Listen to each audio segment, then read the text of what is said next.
CM Revanth Reddy versus Sabitha వివాదం చినికి పెను తుఫానుగా మారింది. అసలు ఈ వివాదంలో తప్పెవరిదంటే డైరెక్ట్ గా మనం ముఖ్యమంత్రి రేవంత్ రెడ్డిది అని చెప్పొచ్చు. ఎందుకంటే డైరెక్ట్ గా కామెంట్ చేసింది సీఎం. ఆయన పేరు పెట్టకపోయినప్పుడు కూడా మా వెనకాల ఉండి మాకు సలహాలు ఇచ్చి మమ్మల్ని మించిపోయారు. మీరు ఆ ఇద్దరు అక్కలు నమ్ముకుంటే మీరు కూడా నిండా మునుగుతారు, జూబ్లీహిల్స్ బస్ స్టాండ్ లో మిమ్మల్ని నిలబెడతారన్న కామెంట్ చేశారు రేవంత్ రెడ్డి.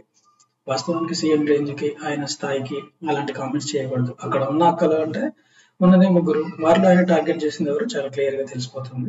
సబితా ఇంద్రారెడ్డి, సునీత లక్ష్మారెడ్డి. ఆ తర్వాత చాలా క్లియర్ గా సబితా ఇంద్రారెడ్డి అని తేలిపోయింది.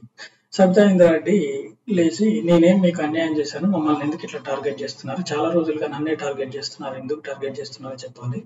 నువ్వు అక్క నేను కాంగ్రెస్ లో చేస్తానంటే నువ్వు రా తమ్ముడు, నీకు కాంగ్రెస్ లో మంచి భవిష్యత్తు ఉంటుంది, నువ్వు ముఖ్యమంత్రి కూడా అవుతావు, పార్టీకి నీకు మంచిగా ఉంటుంది అని చెప్పి నేను ఆశీర్వదించి నిన్ను పంపాను. అలాంటిది నువ్వు నన్ను ఇలా టార్గెట్ చేసి ఇంత మాట అంటావు, ఒక మహిళని కూడా చూడకుండా ఒక ముఖ్యమంత్రి స్థాయి వ్యక్తిగా ఉండి ఇలా మాట్లాడతావు అని కంటతడి పెట్టుకున్నారు సబితా ఇంద్రారెడ్డి.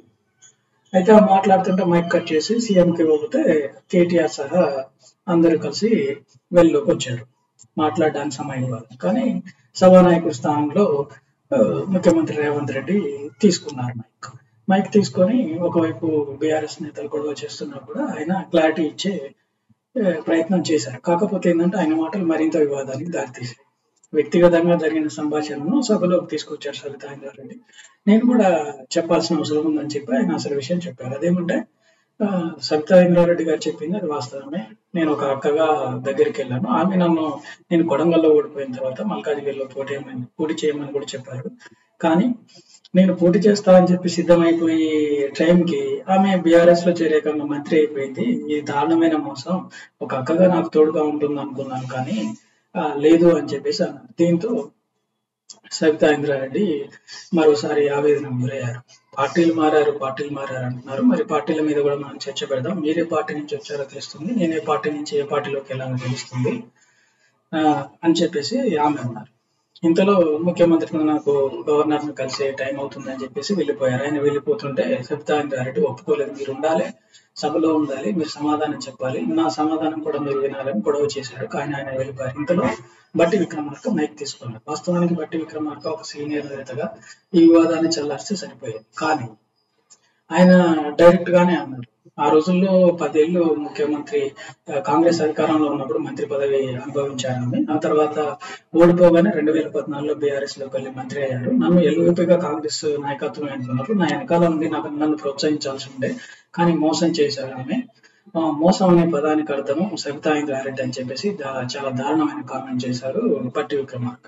దీంతో వివాదం కాస్త మరింత తీవ్రమైపోయింది. చివరికి సభను రేపటికి వాయిదా వేశారు. అయితే బయటకు వచ్చిన తర్వాత కూడా సబితా ఇంద్రారెడ్డి భావోద్వేగానికి గురయ్యారు. కేటీఆర్ ముఖ్యమంత్రిని తీవ్రమైన పదజాలంతో తిట్టారు. అయితే ముఖ్యమంత్రి మాత్రం మళ్ళీ ఈ విషయం పెద్దది కావడంతో ఆయన కూడా స్పందించారు. ఎందుకంటే ఇక్కడ రేవంత్ రెడ్డి కాంగ్రెస్ కి పతనం మొదలైంది, ఆడబిడ్డలతో పెట్టుకున్నారు, ఆయన తెలంగాణ ఆడబిడ్డలందరికీ క్షమాపణ చెప్పాలని చెప్పేసి బీఆర్ఎస్ నేతలు డిమాండ్ చేశారు. దాంతో ఆయన స్పందించక తప్పలేదు. నేను ఏమనలేదు, ఒక అక్కగానే నేను సంబోధించాను, నేను వాడకూడని పదం వాడలేదు. బట్టి విక్రమార్కనే క్లియర్ గా చెప్పారు కదా, మోసం అనే పదానికి అర్థం సబితా ఇంద్రారెడ్డి, నేను అంతకంటే ఎక్కువ ఏం చెప్పలేను. నేను సునీత లక్ష్మారెడ్డి గారి కోసం నేను ప్రచారం చేశాను, ఆమె వల్ల నా మీద 2 కేసులు అయ్యాయి, తీరా గెలిపిస్తే ఆమె బీఆర్ఎస్ లో చేరి మహిళా కమిషన్ పదవి తీసుకున్నారు, నేనేమనలేదు, వాళ్ళే పదవులు మారిపోయారు అని చెప్పారు. ఇలా చూసుకుంటే అసలు వివాదాన్ని తీసుకొచ్చిందే ముఖ్యమంత్రి రేవంత్ రెడ్డి అని చెప్పొచ్చు.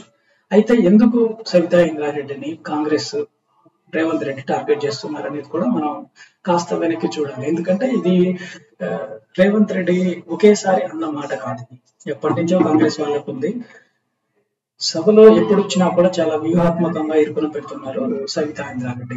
అది మహిళా రక్షణ కానివ్వండి, లేకపోతే పాత వివాదాలు కానివ్వండి, పదవులు కానివ్వండి, లేదంటే ఏదైనా కానీ ఈ కాంగ్రెస్ అమలు చేసేటువంటి పథకాలు కానీ వాళ్ళ వైఫల్యాలు కానీ చాలా తీవ్రంగా ఎండగడుతున్నారు సబితా ఇంద్రారెడ్డి. ఆమె అనుభవాన్ని రంగరించి మెల్లిగా మాట్లాడుతున్నా కూడా చాలా చురుకలు అంటిస్తున్నారు. ఆ చురుకలు ఏంటంటే వాళ్ళ నశాలను కంటుతున్నాయి.